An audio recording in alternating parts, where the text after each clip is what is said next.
Assalamualaikum warahmatullahi wabarakatuh. Selamat pagi dan salam sejahtera untuk kita semua. Yang kami hormati Bapak Firly Agus Setiawan Sahab selaku dosen pengampu mata kuliah studi kebantenan serta rekan-rekan yang kami banggakan. Perkenalkan kami dari kelompok 1 dengan anggota Muhayyaroh dan saya Muhammad Salma Farisi, Agustin Aura Syafaat, Pipin Sumarni, serta Ferdiana Indra Kusuma. Hadirnya kami di sini ingin mempresentasikan hasil dari diskusi kami terkait perkembangan kondisi politik kontemporer di Provinsi Banten. Tentunya hal ini dilatar belakangi bahwa Banten adalah wilayah dengan posisi historis yang sangat strategis dalam konteks Nusantara. Sejak zaman Prakesultanan, wilayah pesisir Banten telah menjadi jalur perdagangan maritim yang menghubungkan Asia Tenggara, Asia Selatan, Timur Tengah, bahkan sampai Eropa. Sehingga lokasi ini berada di jalur Selat Sunda dan pesisir barat Pulau Jawa memungkinkan Banten menjadi pusat lalu lintas barang, budaya, serta manusia, menjadikan titik pentingnya dalam jaringan perdagangan rempah Nusantara. Dan tentunya juga berdirinya Banten tidak lepas dari peran Kesultanan Banten yang menandai transformasi signifikan terhadap struktur sosial, politik, agama di Provinsi Banten. Kesultanan ini berkembang tidak hanya sebagai kekuatan politik lokal, tetapi juga sebagai pusat penyebaran Islam di wilayah Barat Jawa. Melalui jalur perdagangan dan diplomasi, Banten menjalin hubungan dengan kerajaan atau negara asing serta perdagangan internasional menjadikan pintu gerbang interaksi Nusantara dan global. Pada masa kejayaannya, terutama di era Sultan Ageng Tirtayasa yang memerintah pada tahun 1651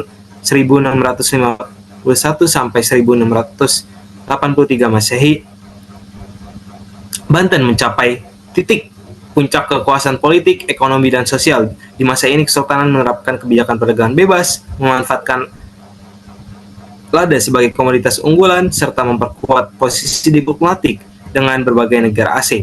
Sehingga hal ini juga mempengaruhi bagaimana kebijakan atau perkembangan politik pada zaman Kesultanan.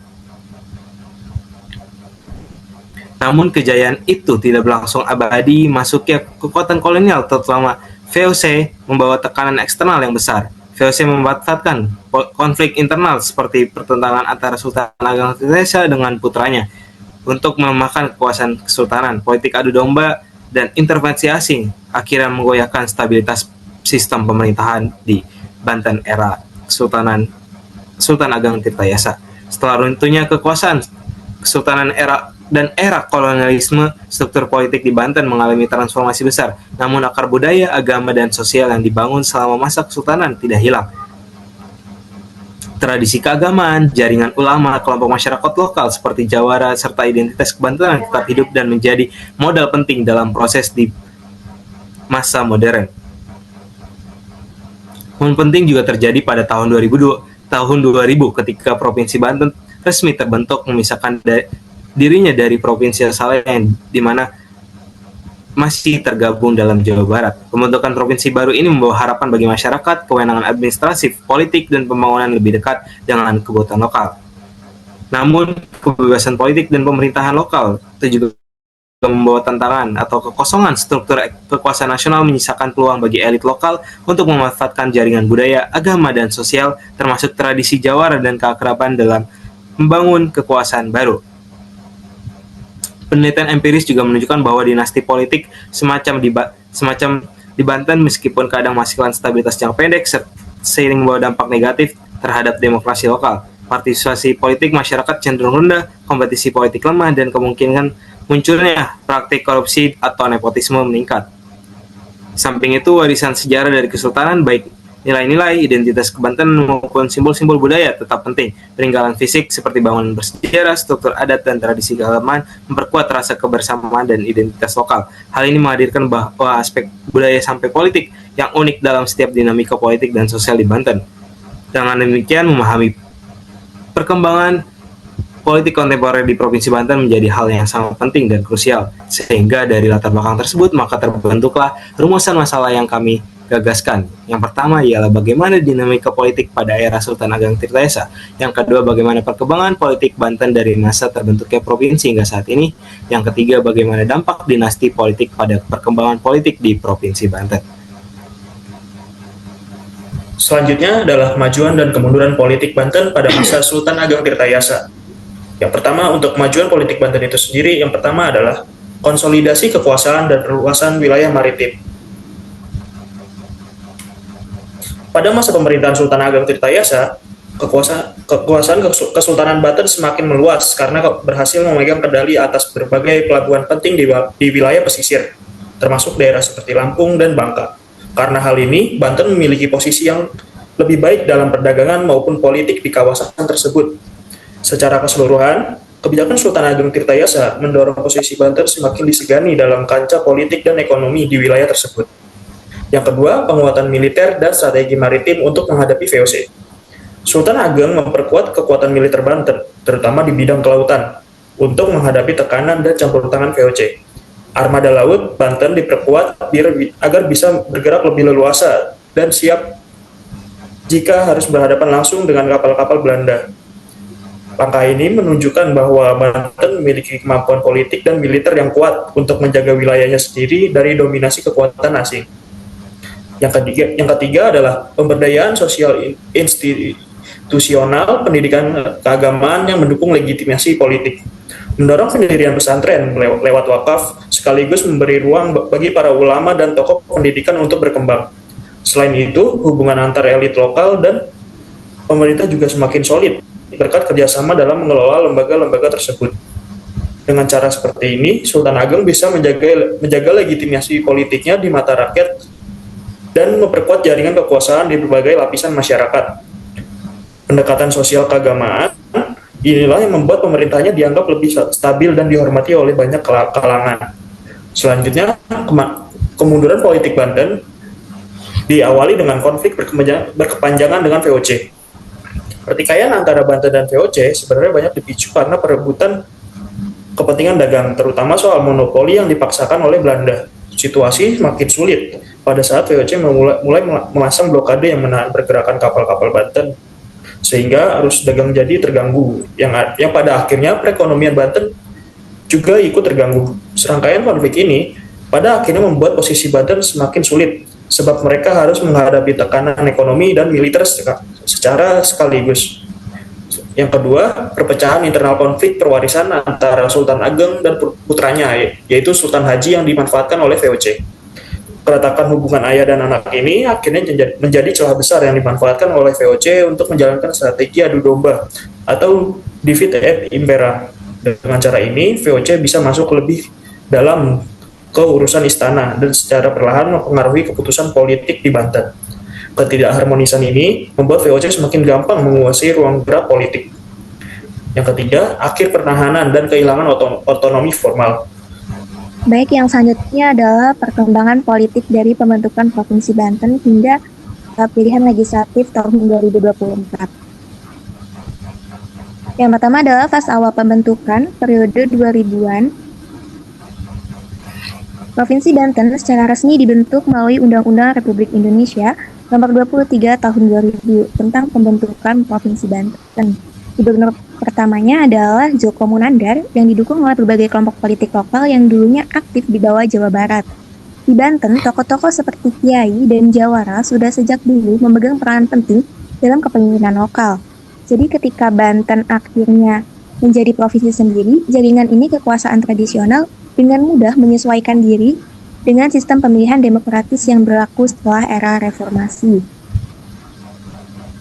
Meski terlihat sebagai provinsi yang masih muda, Banten sebenarnya punya sejarah politik yang panjang. Beberapa penelitian telah menyoroti kemunculan dinasti politik di Banten, di mana Ratu Altut Hosia ini menjadi tokoh utama. Dia memulai karirnya sebagai wakil gubernur pada tahun 2002 bersama Djoko Monandar, lalu terpilih sebagai gubernur pada tahun 2006, dan menjabat hingga diberhentikan pada 2014 karena kasus korupsi. Di sekelilingnya, banyak anggota keluarga menduduki jabatan strategis di tingkat provinsi maupun kabupaten atau kota. Sehingga Banten ini sering disebut sebagai salah satu laboratorium politik dinasti di Indonesia. Selanjutnya, kita masuk ke fase konsolidasi, yang dimana setelah kejatuhan Ratu Atut, dinamika politik di Banten memasuki tahap konsolidasi yang baru. Provinsi Banten sempat dipimpin oleh pejabat sementara, lalu oleh Gubernur Rano Karno. Terlihat adanya perubahan kekuatan, meskipun secara resmi pengaruh dinasti atau secara formal itu menurun, jaringan lama mereka masih belum sepenuhnya menghilang. Di sisi lain, Banten kini lebih terintegrasi dengan dinamika politik nasional berkat posisinya yang strategis sebagai hinterland DKI Jakarta. Terdapat kawasan industri besar di Cilegon dan Tangerang, serta menjadi daerah yang menghasilkan suara penting untuk partai-partai besar. Faktor politik sampai faktor ekonomi, seperti perkembangan kawasan industri dan urbanisasi yang sangat cepat, berperan besar dalam membentuk power lokal dan kebijakan pembangunan yang ada. Selanjutnya ada fase Pileg 2024, menjelang dan selama pemilu 2019 serta pemilu 2024, Banten semakin menjadi tempat pertarungan utama untuk berbagai partai besar seperti Golkar, Gerindra, dan PDI Perjuangan. Hal ini menunjukkan bahwa Banten berfungsi sebagai miniatur dari persaingan nasional. Pada tingkat DPRD Provinsi Banten, KPU Banten telah menetapkan 100 kursi yang diperuntukkan bagi 10 partai politik hasil Pileg 2024. Meskipun rincian pembagian kursi per partai ini tidak sepenuhnya diperlihatkan, informasi tersebut menunjukkan bahwa kekuatan politik di Banten cukup fragmentasi.